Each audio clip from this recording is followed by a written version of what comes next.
Pick 6, Collingwood Football Club have picked Jaidyn Stephenson. They're not going to catch him. He's going to kick a second. He's 19 years of age. Tim, Jaidyn Stephenson has been pushed out of the door by Nathan Buckley. It's hard to wrap your head around how this can happen for such a talented young player. The 2018 Rising Star winner appeared destined for a lengthy career at AFL level. He had sharp skills, speed to burn, and the ability to dominate on the biggest stage of all. Yet just 7 years later, he's officially retired and here to chat about life on and off the footy field. You never quite know when you're going to run into your next podcast guest, and ironically, this one came into this room last episode, and his name is Jaidyn Stephenson. Jaidyn, thanks very much for joining me. What exactly are you doing here?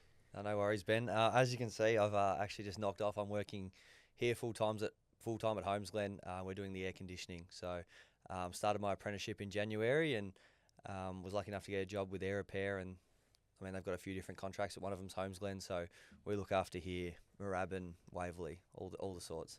So for a bit of context, Holmes Glen is where I studied and they kindly let me use this space. So how are you enjoying that, I guess, real world after your life in footy? Yeah, I'm loving it. Like you said, it's the real world now. I think as an AFL player, you can get stuck in a little bubble that encapsulates you, and you sort of never really grow up. I think there's, you look at the boys that are 32, 33, been in the system for 15 years, they're still quite young at heart and can still relate with the 18, 19-year-olds getting drafted, but it is nice for me getting out into the real world and sort of going from there. And aside from work, we've got to start with local footy, because I did read round 1, Upper Ferntree Gully, you may have had 54 touches. Is that accurate? Yeah, I was fortunate enough to get a bit of it. From going from AFL, it's now Division 3, so I think and with Premier in the Eastern Footy League, it's really Division 4, so it's a little bit of a standard drop-off. Your competition's not as good as, your Tom Hawkins and Tom Lynch's, those sort of players, but it's been heaps of fun. Gotten down there, haven't really missed a session all pre-season, and back playing with my mates that I grew up with, went to school with, and yeah, I couldn't be happier at the moment.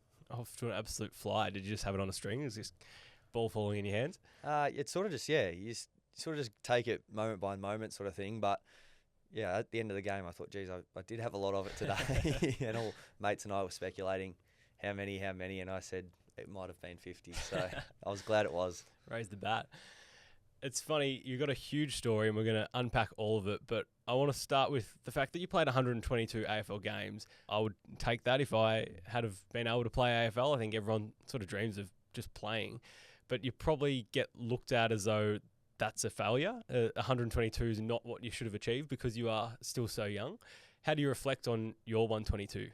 I've got no doubt there's a level of pride there too. Yeah, I've got heaps of pride. And you know what, the media and people online, they're more negative than positive. Like, you look on any story and it's mainly negative. And like you touched on, I played 122 games. Got dropped a couple of times in my last season at North, but I think 122 over 7 years is, 17, 18 a year. So I was pretty much playing AFL football the whole time I could. And you look at people, I was looking at people at my age, same age as me at 22. I'd played 100 or 90 AFL games. And they're just coming on, played their first 15, and everyone's just raving about how good they are. It's like, have you forgotten for the last 4 years I've been doing this, whereas they've had to work their way in. So it can get frustrating at times, but I think that's just Australian media landscape too. It's putting people down, and obviously as a kid it was my dream to play AFL, and I always wanted to play 100 games. I thought, how good's that? You get to run through a banner, whether it be on the MCG or whatever it may be, and I was able to achieve that. I played in an AFL Grand Final, won a Rising Star, so my name's in the history books forever. I feel very accomplished with what I've achieved, and it's no longer a dream of mine anymore. I'd much rather, get on with life, do my air conditioning apprenticeship, and see where life takes me from here. I've got a beautiful partner, and hopefully you can grow a good life with her, have kids. So your dreams change. I think that's a very mature approach. As a kid, as you were growing up, you managed to be picked 6 in the draft, so no doubt a talented youngster. At what point did you think AFL is something I'm capable of? Yeah, I mean, from a young age, always was probably one of the better players on the team, and not through anything else, and just maybe a little bit more competitive than everyone else. Probably in the under-12, I made the under-12 state team, so I thought oh yeah, this is good. I'll play AFL, but you don't really know that as a 12-year-old, and there's a lot that drop off. So that sort of made me realise the dream and that it was gettable. But it wasn't until I was in the under-16s, I was fortunate enough to get a game at the Eastern Ranges under-18s as like a double bottom major. So I played my one game, thought this was cool, and then they picked me for all 4 finals and played in a TAC Cup grand final. So I think at that moment it really sunk in that I probably will play AFL. You're a skinny kid. What weight were you going around then? I probably would have been, high 60s, I reckon. Yeah, didn't have a whole lot on me, but was able to use other strengths that I had. And being drafted to Collingwood, obviously such a big club, is that kind of where you wanted to land? To be honest, with all the draft stuff, obviously my heart condition came out just at the time of the draft. So just being picked up by anyone was sort of the goal by that point, because I'd put in all the work to get to that point, to put my name in up for selection, and then to almost have that taken away due to something that I couldn't help was quite distressing. So I didn't matter who it was, what pick it was. I would have been grateful to get the opportunity, and I'm rapt that it was Collingwood. How big a setback was that heart condition?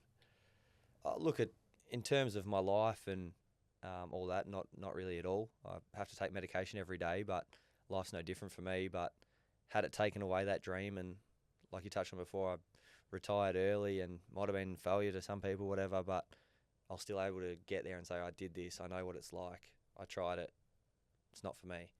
Whereas a lot of people, they don't get that opportunity. So what's the Pies like to walk into as a club? It's pretty impressive from the outside, one of the biggest in the league. What was your experience? Well, for day one, you walk straight in, Eddie Maguire there to meet us, and I've been a big hot seat or millionaire hot seat fan. So seeing him was pretty cool to start with, and he knows your name, and he's just the maddest Collingwood fan there is. He's great. And then they had the 2K time trial the first day we rocked up to, and I don't know why. But I didn't bring runners to the first. I just bought my boots. I just thought this is all I need, my boots, because I'm going to footy training. But they go, oh, don't worry, come in here, brand new box of Nikes, straight on your feet, straight out doing the 2K. So I thought, how cool is this? Just some free shoes, and it's the little things at the start that really get you. Is it hard to settle into a team? Like, you're the new kid, it's almost like first day at school again. There's pretty intimidating senior characters. Yes and no. I think it'd be different depending on your personality type. I'm quite a caring, gentle sort of person, very respectful, but then also have quite a cheeky side too. So wherever I've gone, pretty much my whole life, I've just pretty much been the same person. So I went in there very respectful, had little digs here and there at people, and it just felt like any other footy team to me. You settled in on field pretty quickly. At what point did you think, I'm ready to take on the league, basically? Yeah. I don't know. It probably wasn't until my second year, to be honest. The first year was just a whirlwind. I did the whole pre-season, played the intra-club games. They went all right. Got picked round 1. I thought, how good's this? And played 3 sort of average games. And round 4 against Adelaide, kicked 5 goals. And that was where I really thought, geez, I can probably make this, and I'll probably play a lot more games. Because after round 3, I thought I'm probably going to get dropped here, spend a bit of time in the VFL. It wasn't to be, and ended up having a really, really good first year, which was capped off by a grand final. Unfortunately, didn't win, but it wasn't probably till about 2 months after the granny where I was able to settle down and realise what had just happened. The Rising Star came along with that. Is that something, I guess, at the time you appreciated, or is it more now looking back that you think, wow, as you said before, I'm in the history books? I probably appreciated it more at the time, to be honest. Yeah, right.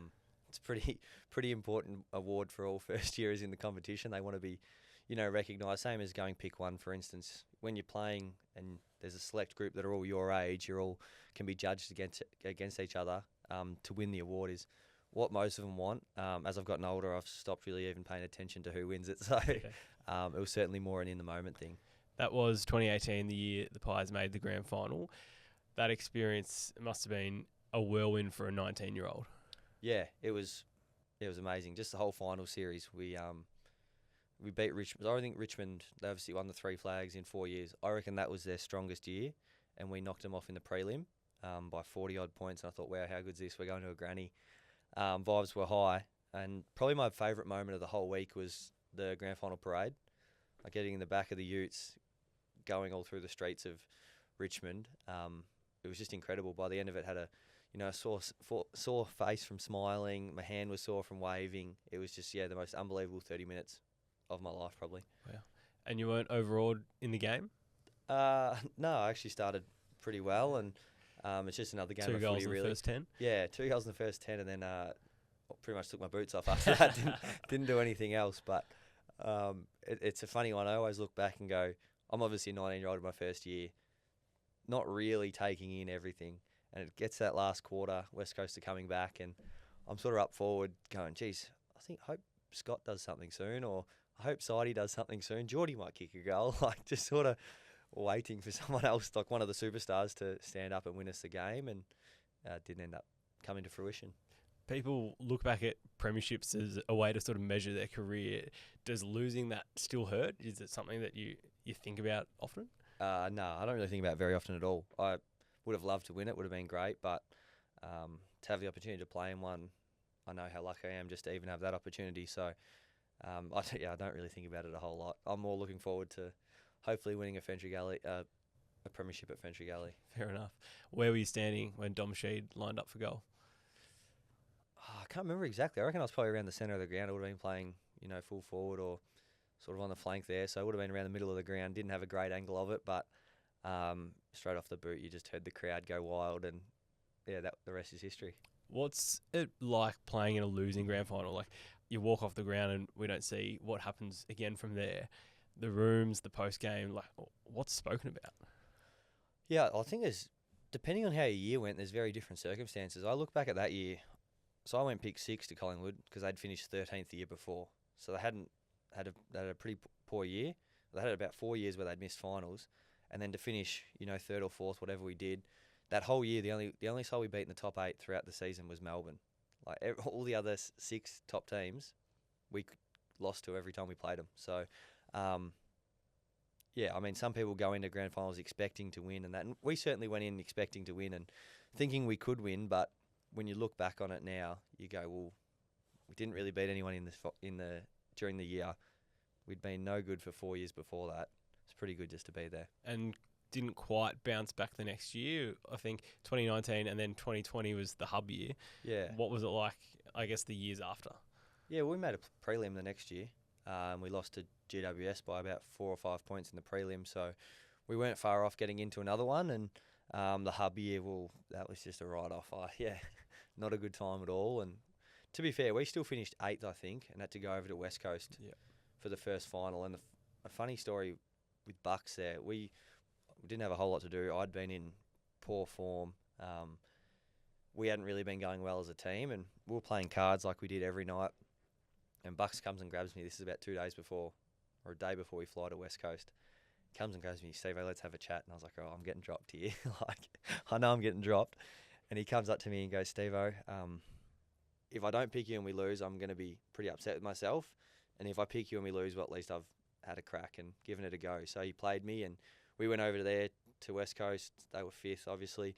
Knocked them off by a couple of points. Mason Cox kicked 3 or something in the first quarter, and we then made it to another semi. So, yeah, I know it went down a little bit. We went grand final, prelim, second semi, so it was a pretty good run. How was your relationship with Bucks? Yeah, it was great. I think the media probably talks up the fact that obviously my exit was a little bit messy and wasn't a great time probably for anyone, but I understand that the AFL's a business. The clubs are trying to do the best for themselves, and I probably would have made the same decision if I was them. So I've got no hard feelings towards Bucks at all. I thought he was a great coach. Really good motivator of people. So the trade sort of came out of nowhere. Where were you at the time you got the call? How were you first notified that this was a thing? My manager called me. I can't remember exactly where I was, but we met at an oval, maybe in Wattle Park or something. And he goes, yeah, they want to trade you. And I sort of like, what's going on? I've still got 3 more years contracted there. Not sure how it's going to go. Then had a little bit of umming and ahhing and speaking to other clubs. And it was a pretty difficult time. I didn't want to leave, but in the end sort of thought it was the best thing for my football at the time. I thought you spoke really well at the time. We were quite honest, and generally AFL players in the media feel this need to, I guess, say the right thing the whole time and are probably pressured from the clubs to do so. But what was your approach to media? Did you find that pressure? Not really. I sort of spoke my mind and how I thought.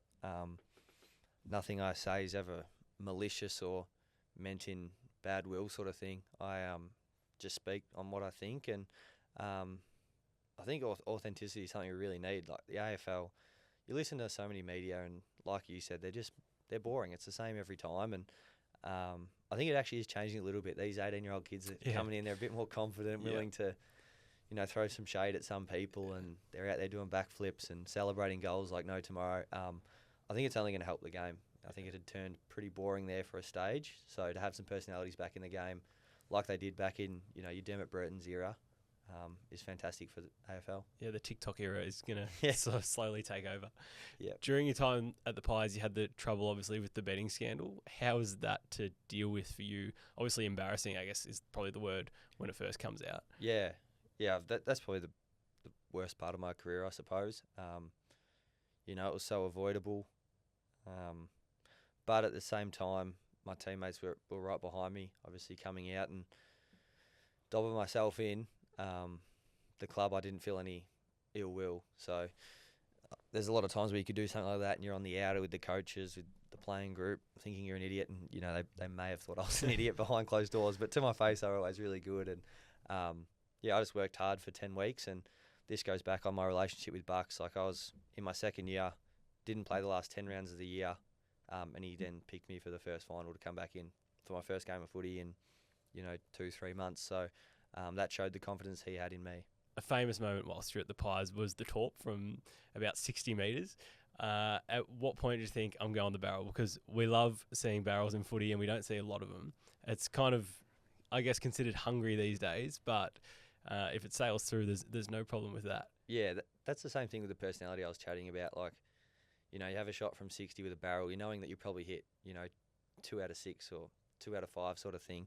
But then the coaches are screaming at you, dragging you if it lands short or you spray it off to the side. So people just are risk adverse and don't do it anymore. But I don't know why. Sometimes you just feel a football and it's a good torp ball. And I just felt that at the time and thought, all right, I'll give it a crack. And I think I was pretty fortunate that did go through. And it's something that people practice. So it's kind of like seeing now the snap across the body. If you're that comfortable with it, there's no harm in bringing it out. Yeah. I mean, it's a risky kick, like any kick from 55, 60 metres, whether it's a drop punt or whatever, it's still, your margin for error is a lot less. And, the torp, I reckon, like I said, maybe 2 out of 5, you hit one really clean and good. But so those other 3, you're going to look silly. But, at the end of the day, it's a spectator sport. So, and I think the spectators want to see stuff like that. So I think, coaches should relax a little bit on it. 100%. Do you have favourite moments from your time at the Pies? Anzac Day games. It's probably my first Anzac Day game in particular. I played in a grand final where there was 100,000 people, but probably 60,000 support the teams that are there playing, and 40,000 are corporates or people that have bought tickets just to be involved in the AFL grand final, the spectacle that it is. Anzac Day, you get 94, 95,000, half Collingwood, half Essendon, and it's just on. So there was a vivid memory in one of those games, second or third quarter, where I got the ball and took like 2 bounces down the wing, and every step I took, my ears were just ringing and bouncing just from the crowd going, oh, like waiting for something to happen. And we go from one extreme to the other. So you've played Anzac Day, you've played grand finals, but you also played AFLX. Yeah. How was AFLX as a concept?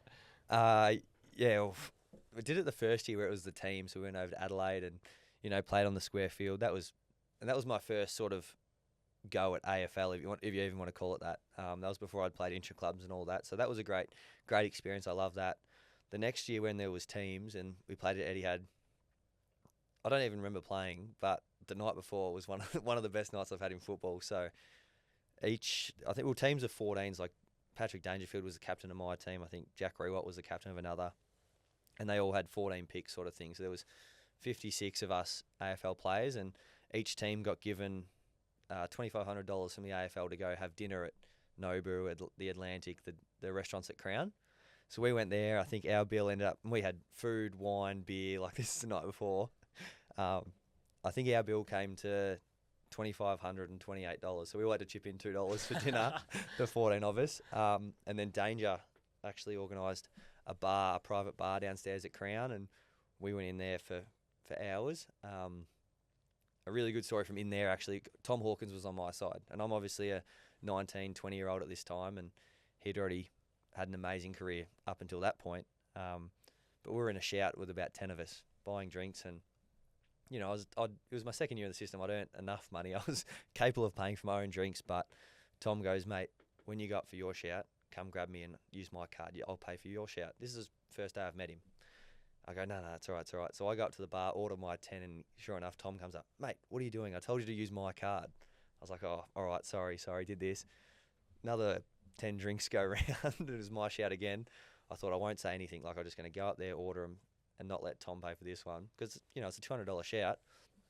So I order them. They're all getting poured out in front. And next minute, Tom's over my shoulder again. Mate, I told you I'm paying for you all night. So that's a great story and someone I speak very highly of. I know it's only a little gesture, but it was the first time I've met him. Apart from on the field, I haven't seen him again. But it's something that I'll remember forever.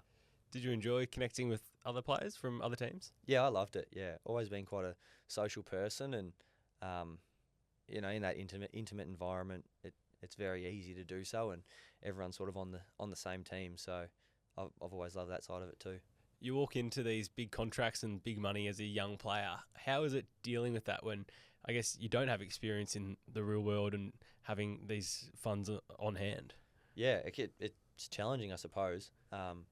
My first year in the AFL system, I spent $28,000 on Uber Eats. So, Jack Madgen, I live with Jack Madgen and his girlfriend and wife now, but girlfriend at the time, and they had their chicken and veggies every night. They were 6 years older than me. They understood how life worked, and I think I cooked twice the whole year. I would order Uber Eats for lunch, dinner, whenever I needed to. Luckily, the club cooked us food for breakfast and lunch, but everything else was Uber Eats or going out for dinners, and it's hard. It is hard and challenging, and something that probably there isn't enough education on.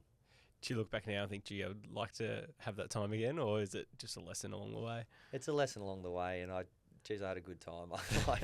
I probably could have a bit more money than I do, but I wouldn't have the same experiences. So, you can always make more money. After the Pies, you move to the Roos. It's probably the complete opposite experience. So you go from grand finals, prelims, all the way to, I guess, wooden spoons and struggling to win games. I think you won 7 games at the Roos from more games than the Pies. So pretty grim at times, playing and losing teams. Yeah. What was the culture like walking in? Culture was great walking in. I can't fault the off-field side of it. There's amazing people at the club. Carly Fox, Janet Fox, 2 of the ladies that organise the tickets and do the washing, and just fantastic people. And then your teammates, walk in, and Luke McDonald's one of your leaders, and he's an amazing bloke. So I can't fault that side, but I suppose going to North Melbourne, I didn't realise how difficult it was going to be playing in a poor performing side. You're getting these losses back to back to back. Is it down all the way through the week, or are you able to sort of let the loss hang and move on quick enough? It's a tricky question because, like I said, the vibe at the place is really good. It's never like I felt like it was a miserable place. And the more we lost, the harder we were trying to work. And it's sort of a tricky one. Like I said, it was up, but walking out there every weekend, I don't think there was enough people that believed that, when we versed Geelong, are we going to beat them? Probably not. And I feel like that was probably the mindset going in a little bit. And I mean, for all these people, you look at them now, even like had that really good win against Melbourne, and then since then it's been poor again. But there's no one really on that side apart from, you bring in Luke Parker, Caleb Daniel, but Jack Darling, but they're so used to losing, and you can just get into it. It's tough. Are you watching a lot of the Roos now? No, I'm not. I did watch the Melbourne game though, so maybe I should watch some more. Yeah, I thought it looked great, but not really. Is it something that you feel like you've needed to distance yourself with, or is it just a lack of interest? Just a lack of interest. I can't say I actually support a side. Obviously, played for Collingwood, played for North Melbourne. I supported Brisbane growing up.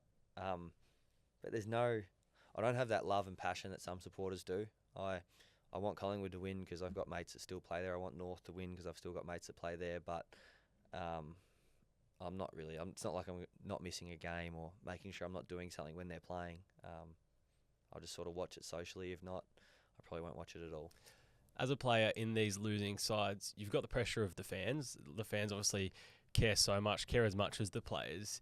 And then you, on the back of that, get messages on social media, and there's all this pressure that comes along with just the performance. Do you let any of that in, or do you try to block it all out?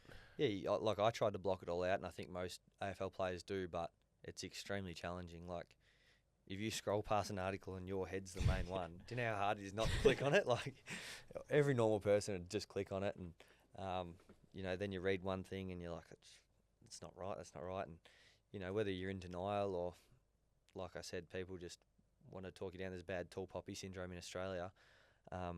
It is challenging. It's probably the toughest part of AFL, and like I said, made the decision to retire at 25, and that's a big reason for it. I felt like I achieved what I set out to achieve. Like I said, my dreams have changed, and I don't need to live my life with the same scrutiny and pressure that I have for the last 7 years.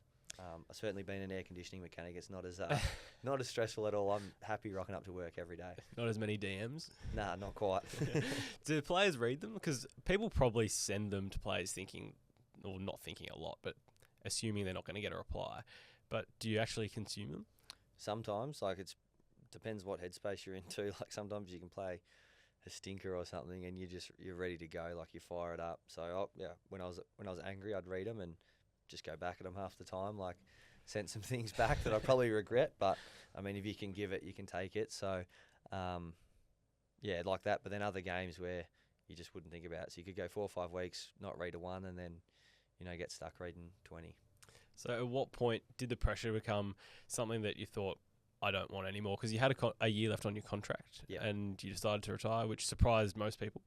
I think because people assume that once you're in the AFL, you want to maximise it and play until you're 33 or essentially delisted. So it is kind of rare in this era to step away. At what point did it start coming in your head that that's the decision you might be going to make? Probably 3 years ago, to be honest. I would have done it a lot sooner, but obviously had my family, my friends, my partner. They all enjoyed watching me play, and it was a cool outing for them coming in to watch their son play at the MCG or Marvel Stadium sort of thing. So I sort of stuck it out for them, but I just couldn't do it anymore. I'd had enough completely. Last year had fallen out of love. Was just happy playing in the twos. I actually really enjoyed playing VFL footy. Like, just going down there, the pressure, the scrutiny was off a bit. And I thought, wow, like, if this is what VFL's like, imagine what going back and playing for Fenchurch Gully is going to be like. It'll just be very relaxed, and I'll feel a lot better about myself. So as soon as, probably before the season's end, I knew that was going to be it. And I knew playing VFL up at Southport in round 23 of the VFL season, whatever it was, I knew that was going to be my last game at North Melbourne, that's for sure. What were the conversations like with the people in the club? Were they surprised? I don't think they would have been surprised. I think probably the way I held myself and the effort I put in, you probably could have seen a drop off. Just wasn't interested in being there, and made that pretty clear in my exit interview that I didn't want to play next year. We spoke about your relationship with the Bucks. You're also lucky to have a coach like Alistair Clarkson come into North, who's incredibly successful. How did you find the comparisons? I guess every coach would have incredibly different approaches to it. Yeah, they're very different people. I think Clarko, he's had his success through creating a good game plan and more the tactical side of things, whereas Bucks is more your motivator, pump you up sort of coach. So it takes all different kinds, and some people are going to be successful at one thing and not successful at the other, and vice versa. And I suppose if everyone was the same, then it'd make for a pretty boring game, wouldn't it? Yeah, 100%. Another incident you had at the Roos was the fractured hip. So that's falling off a motorbike, is that correct? Or a BMX bike? It was off a BMX bike, yeah. A few of us boys had a little bit too much to drink, and I thought it'd be a smart idea to ride the bike down some stairs, which I'm not even a very good BMX rider, so I'm not sure how I thought I was going to do that on a road bike, but I gave it a crack, and probably got what I deserved. Who's the first call when that incident happens? Well, I think it was the ambulance, to be honest, but ambulance, mum, then just got to hospital and sort of let it sit for a little bit, and then spoke to the club. I'm guessing that wasn't too well received. No, you're supposed to call the club first, apparently. But yeah, like I said, I had quite a lot to drink, and I actually thought it was a smart thing not calling the club and like talking gibberish sort of thing. So I thought the ambulance and mum might have been a smarter choice for me at that time. Did you have many injury setbacks throughout your career? No, that was the only main one. I think I broke my wrist and my hand at different stages, but very fortunate to not have any soft tissue. Like, there's a lot of boys that are having soft tissue injuries and they keep recurring, and it can be tough spending time on the sideline. I was very fortunate where, yeah, my body's held up really well, touch wood. And now I've noticed away from footy, you're quite into your golf. Have you got a golf brand that you're working with at the moment? Yeah, we're actually launching it on Sunday. So it's been about 6-7 months in the making. When you're dealing with overseas sellers, it can be hard to get the quality control and getting everything right. So that's taken its time, but I'm now comfortable with everything that's going out, and I wouldn't sell anything that I wouldn't be happy wearing or buying myself. So yeah, really looking forward to the launch of that. Exciting. How much time do you dedicate to playing? When I was playing AFL, it was quite a lot. Yeah, you get 2 days off and then like 2 half days. So I was playing, 2 times minimum, sometimes 4 times a week. And my golf was getting better and better. And now I'm back working 7:30 till 4 and local sport on Saturday. So playing once a fortnight sort of thing. It's the golf game's dropping off a little bit.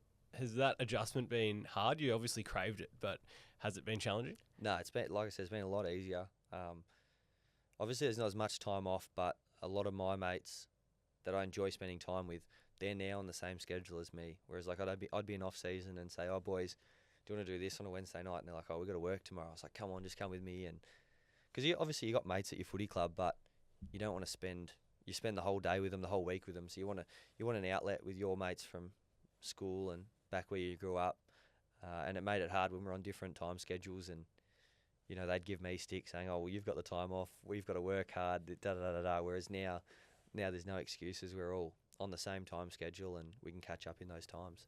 Well, it is great to hear you going well and loving life post footy. I really appreciate you taking the time to sit down and chat. No worries. I really appreciate you having me on, and can come on anytime. Awesome. Thanks, Jaidyn. Thanks, man. Appreciate it.